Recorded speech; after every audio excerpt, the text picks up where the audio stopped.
I awoke to my alarm blaring in my ear. I jabbed blindly at the stop button before glancing at the time. 10:02 a.m. Shit. I slept through my fucking alarm again. I shouted, leaping out of bed. I darted around my room, throwing together an outfit while simultaneously running through my daily hygiene regimen. Yeah, I might have left with mismatched socks, and I may have had my shirt on backwards, but I managed to make it out of the dorm in 20 minutes flat. The administration building was on the other side of campus. I had to run for it if I was going to make it on time. I took off into a dead sprint, adrenaline surging through my veins. A sudden thought sent me into a panic as I grinded to a stop. I frantically felt around in my pants. No, no, no, please don't tell me. And then I found it. The letter. It was protruding from the back pocket of my jeans. Close one, I muttered as I resumed my mad dash for the admin building. By the time I arrived, I was a sweat-soaked, wheezing mess.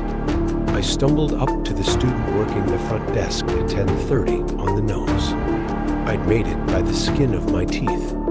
Hey, I need to fuck. That took a lot out of me. I have an appointment with the dean. Name's Clayton, I sputtered, struggling to catch my breath. Both my legs and my lungs were on fire, offering me a not-so-subtle reminder to get my lazy ass in shape. I'm not seeing you in the system. Are you sure you have an appointment? Yeah, I got a note yesterday. The boy eyed me suspiciously. Oh yeah, where is the note then? It's right, I must have forgotten it in my dorm room. Well, I'm sorry then. There's nothing I can do for. Clayton Atkinson, correct? A well-dressed woman carrying a clipboard marched up to me. She wore a thin, gray pencil skirt with a gray blazer and a pair of black high heels. If I hadn't known any better, I would have thought she was the dean. Yeah, that's me. Who are you? The woman held her chin high, glaring down at me like I was a pile of steaming garbage. You will address me as Mrs. Thompson. I am the dean's assistant. Now, follow me. The dean is on a very tight schedule, and you are late. Geez, nice to meet you too, lady. We proceeded down the hall and into the elevator. We stood in awkward silence for at least a solid minute on the ride up. I tried my best to break the ice, to no avail. So, it's been pretty nice outside lately. Mrs. Thompson scoffed, failing to offer me so much as a glance. You have been exercising in it, I see. You smell like you've been living in a dumpster filled with rotting meat and raw sewage. Thanks for letting me know. The gracious ding of the elevator couldn't come quick enough. Of course, the dean's office happened to be located on the top floor. Just my luck. I followed Mrs. Wonderful down a desolate hallway before we reached the door. An engraved, gold-plated plaque jutted from its surface. Dr. Alan Michaels. I took a deep breath as Mrs. Thompson knocked. This was it. Dr. Michaels, your 10:30 is here. Bring him in. A muffled voice requested. Though its tone was jovial, something about it made my skin crawl. Mrs. Thompson pushed open the door. Inside, it was eerily dark. The blinds were drawn, and the only light source was that creeping in through the cracks. Once my eyes adjusted to the darkness, I could make out a figure sitting behind a desk at the far end of the room. Thank you, Justine. You are dismissed. Clayton, is it? Come, boy. Take a seat. I reluctantly obeyed as the door clicked shut behind me, and Mrs. Thompson disappeared from view. Blood pounded in my ears with each step I took. Every synapse in my brain screamed at me to turn around and run, but I fought off the urge. I had to follow through with this. Once I reached the desk, I pulled out a chair and anxiously took a seat.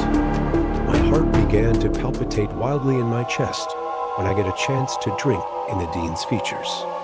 He was ghostly white, and his hair was slicked back, cheek pomade glistening within. He wore a wide grin on his face, sharp, pointed canines gleaming at me through the inky black. His eyes looked predatory, hungry. I couldn't be certain, but for a moment, I could have sworn that I could see a flash of red jolt across his pupils. Mr. Atkinson, it is a pleasure to make your acquaintance. It's a shame that it has to be under these circumstances, but it is a pleasure nonetheless, he stated, a manic grin never wavering. Likewise. Now, to the matter at hand. I'm sure that you have no doubt in your mind about why I called you here. I wanted to offer my personal condolences in regard to Lincoln Joshua. Rest assured that his family has been notified, and the cost of funeral arrangements have been shouldered by the school. As for you, he said, propping his elbows onto the desk and resting his chin in his hands, you must be in a state of shock. Yeah, I guess you could say that.